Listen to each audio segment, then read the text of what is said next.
Kitab Amsal pada pasal 31 ayat 10 sampai 31 sebagai tema yang kita renungkan juga menjadi tema dalam perayaan kita pada saat ini, yaitu perempuan yang berbudaya. Perempuan yang berbudaya. Saudara-saudara yang dikasihi Tuhan, tentunya merupakan sebuah sukacita bagi kita semua jika hari ini kita bisa berkumpul di tempat ini. Kita bukan hanya sekedar berkumpul saja atau berlomba saja,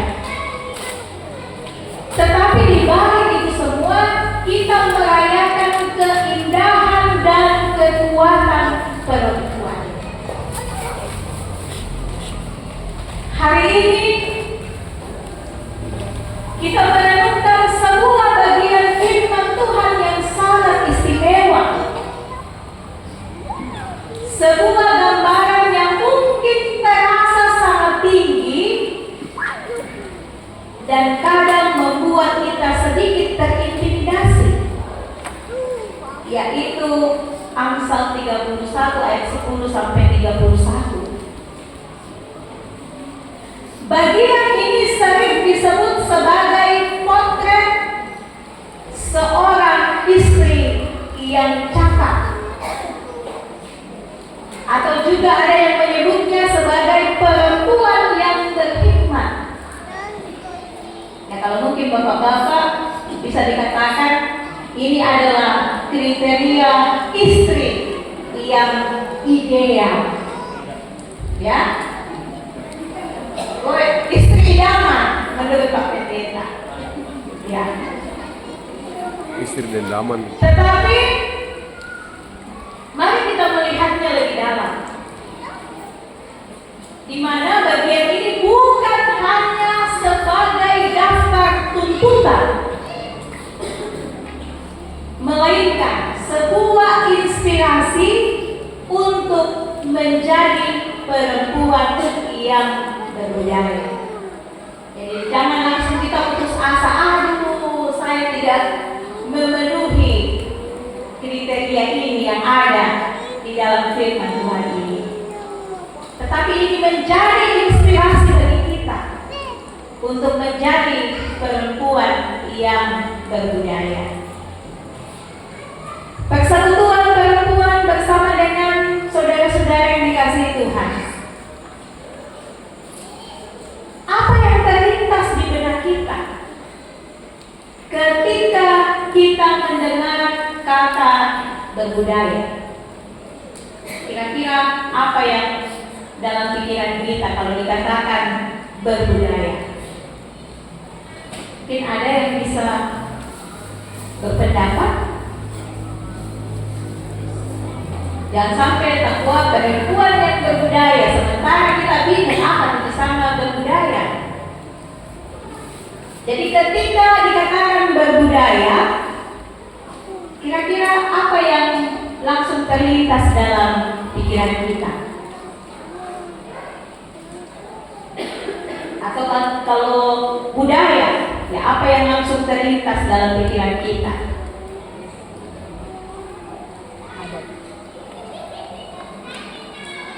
Ya, mungkin kita membayangkan seseorang yang fasih berbahasa daerah. Oh, nak kuasai dia bahasa daerah berarti dia berbudaya. Mungkin kita membayangkan bahwa berbudaya adalah seseorang yang begitu pintar atau menguasai memainkan alat musik tradisional. Wah, karena neneknya maksuling. Oh, berarti ya neneknya perempuan yang berbudaya dan sebagainya. Dan itu memang adalah bagian dari budaya. Kalau kita lihat dalam Kamus Besar Bahasa Indonesia, Yang dimaksud dengan budaya itu adalah akal, budi, adat istiadat, dan segala sesuatu yang sudah menjadi kebiasaan yang sukar untuk diubah. Jadi menjadi perempuan yang menggunakan akal dan pikiran berarti kita juga sudah menjadi perempuan yang berbudaya. Jadi berbudaya ini bukan hanya diartikan bahwa ada keterampilan daerah yang kita kuasai, bahwa dikatakan kita adalah perempuan yang berbudaya. Tidak demikian arti dari kata budaya itu. Namun firman Tuhan saat ini mengajak kita untuk melihat budaya dalam arti yang lebih luas dan mendalam, yaitu bagaimana kita menghidupi nilai-nilai luhur, bagaimana kita membawa dampak positif di sekitar kita, dan bagaimana karakter kita mencerminkan kemuliaan Tuhan. Karena budaya itu diciptakan tujuannya adalah untuk memuliakan Tuhan. Mari kita selami bersama perikop kita ini dan menemukan makna kebijaksanaan yang di dalamnya tentang berbudaya. Yang pertama di sini, berbudaya yang dimaksudkan di dalam ayat 13 sampai 19 dan ayat 27 yaitu budaya kerja keras dan dedikasi. Perhatikanlah bagaimana penulis Amsal menggambarkan perempuan dalam perikop ini. Dikatakan, ia mencari bulu domba dan rangi, ia bangun pagi-pagi buta, ia mengawasi pekerjaan rumah tangganya, dan tangannya tidak pernah berhenti meminta.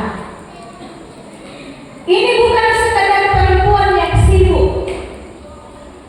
Ini adalah perempuan yang memiliki etos kerja yang luar biasa.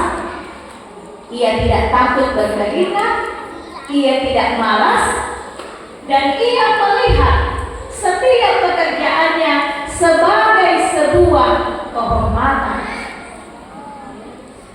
Dan hal ini menjadi pertanyaan bagi kita semua.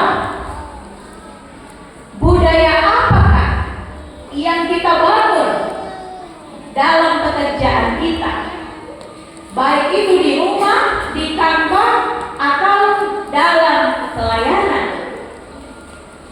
Apakah kita mengerjakannya dengan setengah hati atau dengan dedikasi penuh, seolah-olah kita sedang bekerja untuk Tuhan sendiri? Perempuan yang berbudaya dalam bagian ini adalah ia menghargai setiap tetes keringatnya, karena ia tahu bahwa di balik itu ada berkat dan kebanggaan. Ia membangun budaya ketekunan dan keunggulan dalam segala yang ia lakukan. Itu budaya yang pertama yang dimaksud dalam firman Tuhan ini.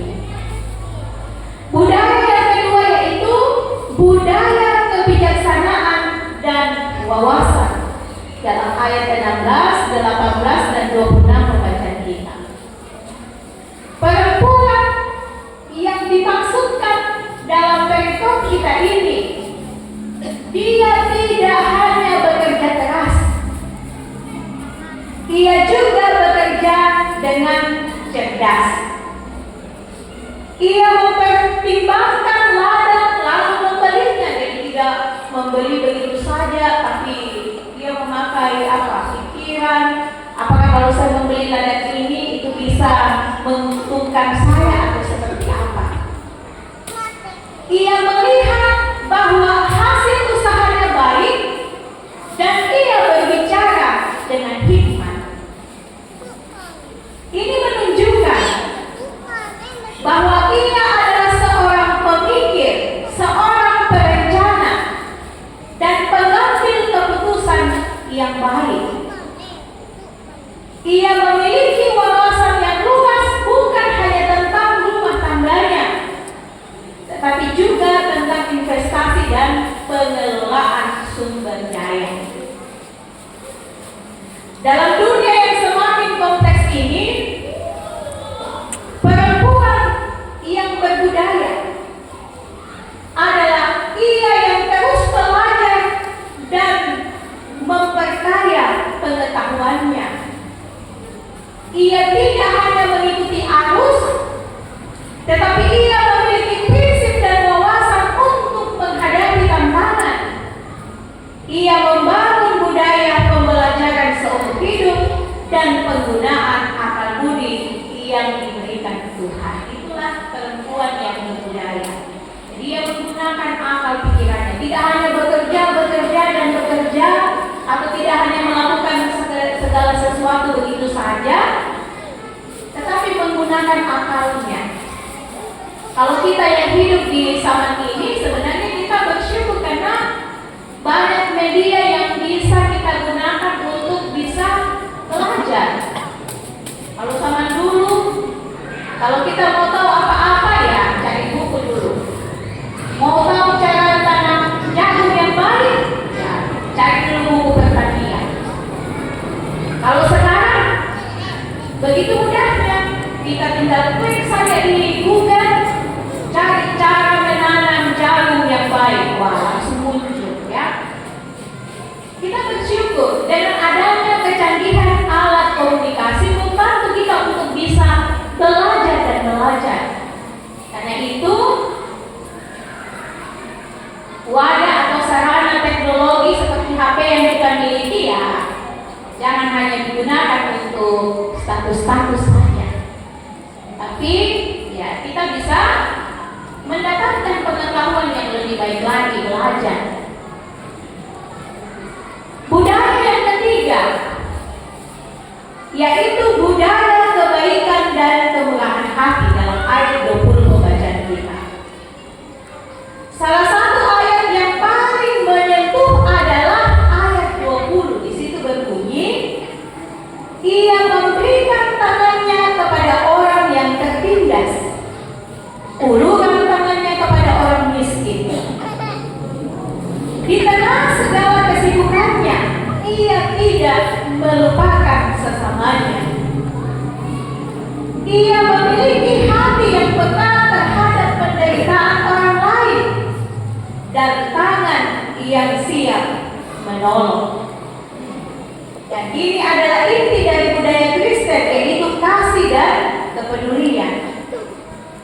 Perempuan yang berbudaya adalah ia tidak hanya memikirkan dirinya sendiri, tetapi juga menjadi berkat bagi lingkungan sekitarnya.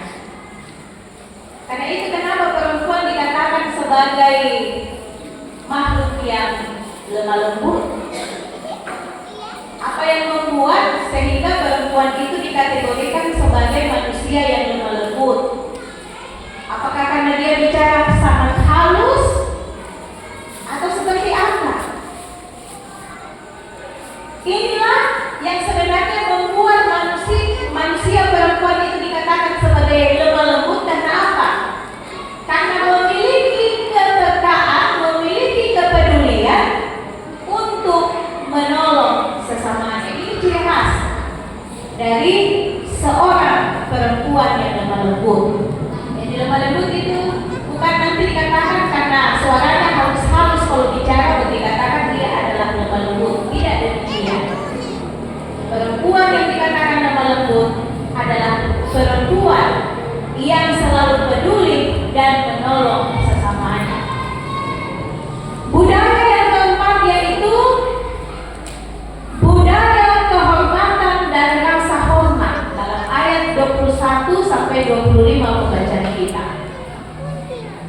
Dalam perikop kita ini disampaikan seorang perempuan yang tidak khawatir tentang salju karena keluarganya memakai pakaian rangkap.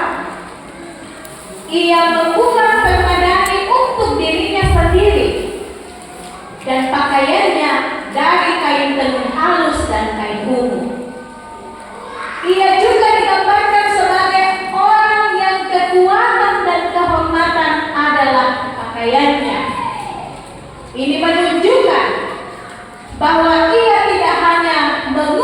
kebutuhan dasar, tetapi juga mengutamakan martabat dan kehormatan keluarga. Ia menjaga penampilan, tetapi yang lebih penting, ia menjaga integritas dan reputasinya. Perempuan yang berbudaya adalah ia yang memahami bahwa kehormatan sejati tidak datang dari apa yang kita miliki, tetapi dari bagaimana kita hidup dan menghargainya. Jadi perempuan yang berbudaya adalah perempuan yang menghargai dirinya, menghargai diri kita sebagai perempuan. Berarti kita harus merawat diri kita. Merawat di sini bukan berarti nanti kita ke salon kecantikan, ya, baru dikatakan melakukan treatment baru dikatakan wah merawat diri. Merawat diri di sini maksudnya adalah bagaimana kita menjaga kebersihan diri kita sendiri. Jangan waktu masih cewek, wah bersihnya harum. Begitu sudah menikah, apalagi sudah 3 anaknya ya, pono moo lindona, rambut sudah tidak disisir dengan baik, ya itu berarti kita tidak menghargai diri kita. Hargailah diri kita dengan merawat diri kita, yaitu paling tidak menjaga kebersihan diri kita. Budaya yang kelima yaitu budaya takut akan Tuhan dan pujian dalam ayat 30 sampai 31 pembacaan kita. Dan sampailah kita pada puncak dari gambaran ini, yaitu perempuan yang berbudaya.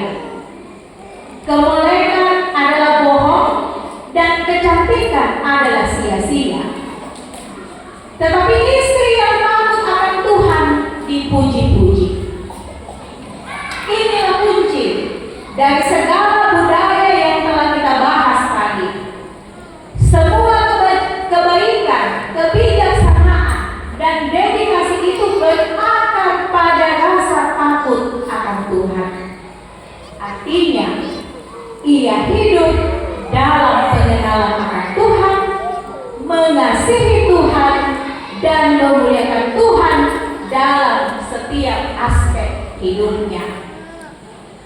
Pujian bagi perempuan ini datang bukan dari dirinya sendiri, bukan dari kecantikan fisiknya, tetapi dari karakternya yang dibentuk oleh Tuhan. Dan ia akan menjadi istri atau menjadi ibu yang dipuji oleh suaminya dan anak-anaknya. Seperti tadi ya, itu merupakan lagu favorit dari kita kaum perempuan yang sudah dibawakan tadi dari PPRGTM Jemaat kepada satu ya, istri yang teramat baik. Kuncinya adalah takut akan Tuhan. Kita akan dihargai kalau kita takut akan Tuhan, bukan karena kecantikan fisik kita, tetapi karena iman kita kepada Tuhan. Dan itu yang akan membentuk pribadi kita, itu yang akan mendewasakan kita menjadi seorang perempuan yang berbudaya. Saudara-saudara dikasihi Tuhan, gambaran perempuan dalam perikop ini mungkin terasa ideal, namun ia bukan sekedar mimpi. Ia adalah panggilan bagi kita semua untuk menjadi perempuan yang berbudaya. Bukan berarti bahwa kita harus menjadi perempuan yang sempurna dalam waktu hanya semalam. Tetapi ada ajaran dari firman Tuhan ini kepada kita, khususnya bagi kaum perempuan, yaitu yang pertama, terus bertumbuh dalam karakter yang mulia. Itulah perempuan yang berbudaya, memiliki karakter yang mulia. Yang kedua, mengembangkan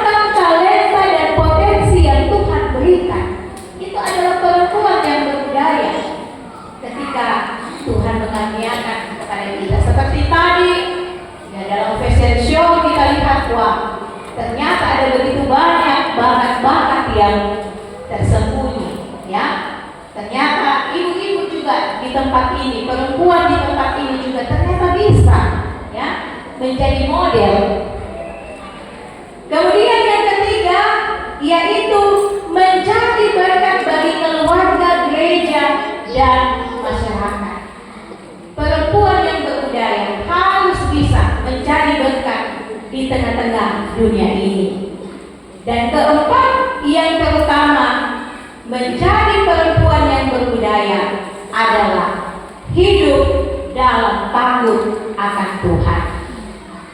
Mari kita jadikan hidup kita sendiri sebagai sebuah budaya yang indah, yang memancarkan terang Kristus dan menjadi saksi bagi dunia. Biarlah kecantikan sejati kita bukan hanya di luar, tetapi terpancar dari hati yang penuh kasih, hikmat, dan takut akan Tuhan. Amin. Firman Tuhan.